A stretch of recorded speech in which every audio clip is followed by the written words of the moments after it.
Yes. Time for a moment with Bob, brought to you by your friends at Offshore Drilling. Tonight's episode, like the map at the mall says, you are here. Hi, Mike. In 2012, Bonnie Herzog, leading tobacco analyst for Wells Fargo, predicted electronic cigarettes will overtake tobacco cigarettes within 10 years. In 2013, she confirmed that projection and said big tobacco will take over most of the market. A competitive free market was not going to determine the winners or losers in the e-cig industry. With this kind of money at stake, it was going to take the participation of one of the United States federal executive departments, the FDA, to guarantee the takeover.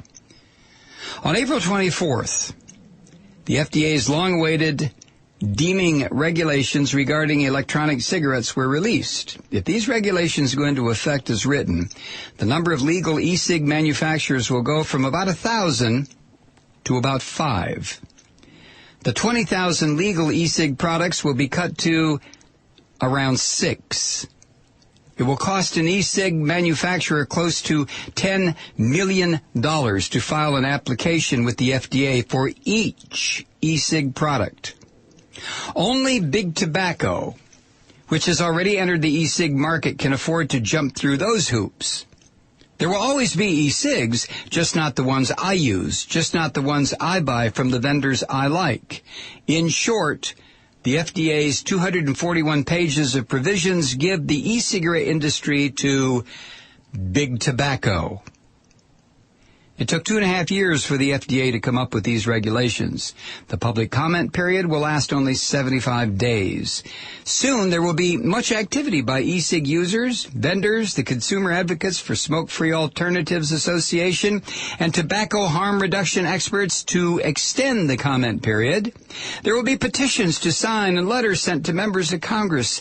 If the deeming regulations go into law as written, within 3 to 4 years, virtually all the e-cigs in use today will be banned, and Ms. Herzog's projection about Big Tobacco's primacy in the market will come to pass. As Dr. Michael Siegel, professor in the Department of Community Health Sciences, Boston University School of Public Health, wrote, quote, "All in all, these deeming regulations are a disaster. The negative side is virtually every product on the market will require a substantial equivalence determination, and that manufacturers will be forced to implicitly lie about the intended purpose and relative safety of the product by not being allowed to correctly point out that these products are much safer than tobacco cigarettes. Moreover," Dr. Siegel continues, "what scientific evidence is the FDA looking for in order to approve a simple claim that electronic cigarettes are safer than tobacco cigarettes? If the overwhelming current evidence is not sufficient, then no evidence will ever be sufficient, because there is no further research that's necessary in order to draw this conclusion. It doesn't take a rocket scientist to figure out that a product which burns tobacco and produces tobacco smoke with more than 10,000 chemicals, including more than 60 carcinogens, that causes more than 400,000 deaths a year, is more harmful than a product which merely heats and aerosolizes nicotine from a solution of propylene glycol." End quote. Now, the reason, Bob writes, I went into all this isn't just because I'm an e-cig user. It's not about how the FDA will enforce regulations to the detriment of public health, how they will ignore reams of scientific evidence, how they will conspire with Big Tobacco to drive almost e-cigarette companies out of business. No, I told you that story in order to tell you another one. I was listening to a panel of e-cig vendors and tobacco harm reduction activists discussing the new regulations, and a word popped up I wasn't familiar with. Oligopoly. Since I'm a sucker for a new word, especially if it sounds like it came from a Dr. Seuss book, I looked it up. Oligopoly. A market or industry dominated by a small number of sellers and can result from various forms of collusion which reduce competition and leads to higher prices for consumers. Good to know we don't have to make up a new word to describe what the FDA and Big Tobacco are up to. After much clicking around the internet, I came across a new study conducted by Princeton and Northwestern universities. In the study, entitled Testing Theories of American Politics, Elites, Interest Groups, and Average Citizens, the co-authors, Martin Gilens and Benjamin Page, compared 1,800 different U.S. policies that were put in place by politicians between 1981 and 2002 to the type of policies preferred by the average Americans and special interest groups. Gilens and Page concluded that U.S. policies are formed more by special interest groups than by politicians properly representing the will of the people.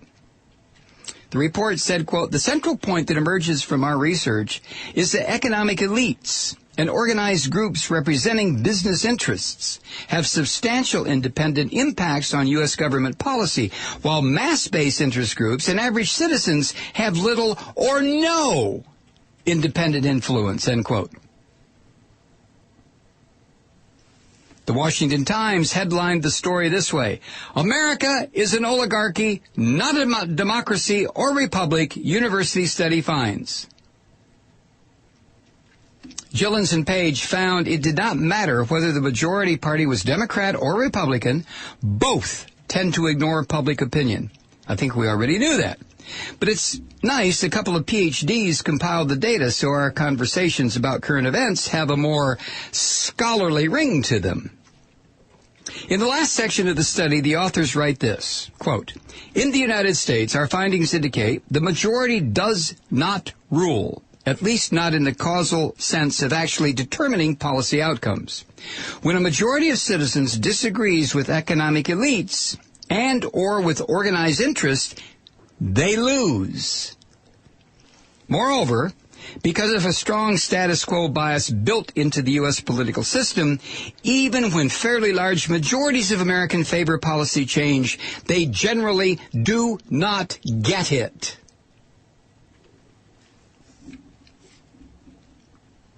For anyone convinced real change can only happen at the grassroots level, Boer Deng, that's a name, from Slate.com, asked Gilens and Page whether they thought the affluent and the interest groups had more clout at local and state levels. She writes, quote, "Though their data couldn't predict the answer, they suspect that the rich may be even more influential there, the local and state level." End quote. For anyone who still thinks there might be a solution floating around somewhere out there, I suggest you plow through all 696 pages of French economist Dr. Thomas Piketty's latest book, Capital in the 21st Century. The book's central thesis is inequality is not an accident, but rather a feature of capitalism, and can only be reversed through state intervention. I assume Piketty is referring to a democratic state intervention because historically an oligarchy has never voluntarily dismantled itself. So here I am, along with everybody else, stuck in the middle with you. We met a couple of expat truth seekers up here in beautiful British Columbia and was kindly sent a link to a great article by Dave Pollard. It's entitled In Defense of Inaction. It's easy to find. Just Google In Defense of Inaction by Dave Pollard.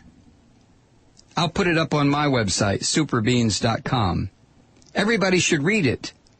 It's not a solution. Regards, Bob.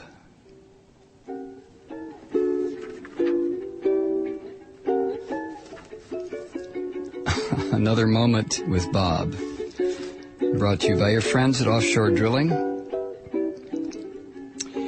Yeah, it doesn't take a rocket scientist, does it, to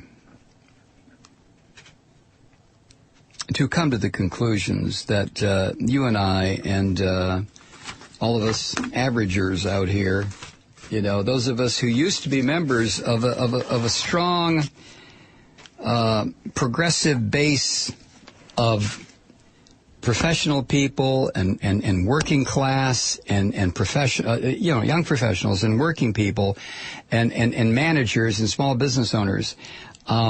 We are disappearing And that's part of the plan. That's what capitalism does. We have been warned about this. You know, everybody, during all those awful years of the manufactured Cold War, manufactured by the United States, by the way, we were told that Marxists, if you went to read Karl Marx or you read Das Kapital or whatever, you were somehow being disloyal and unfaithful, and your mother was going to die, and your children would develop leprosy if you even picked those books up. Isn't it about time? I mean, the book was written over 100 years ago. Isn't it about time to maybe, for those folks, and I know there are millions of us who haven't read it. I'm not saying become a communist. Hell no. I'm saying read Das Kapital. Read Thomas Piketty's book. Just find out about what capitalism really is all about. And I address that especially to you right-wingers who monitor the program. Do you not have the balls to do that? I know you don't have the courage to do anything, but maybe you could do that. Nah.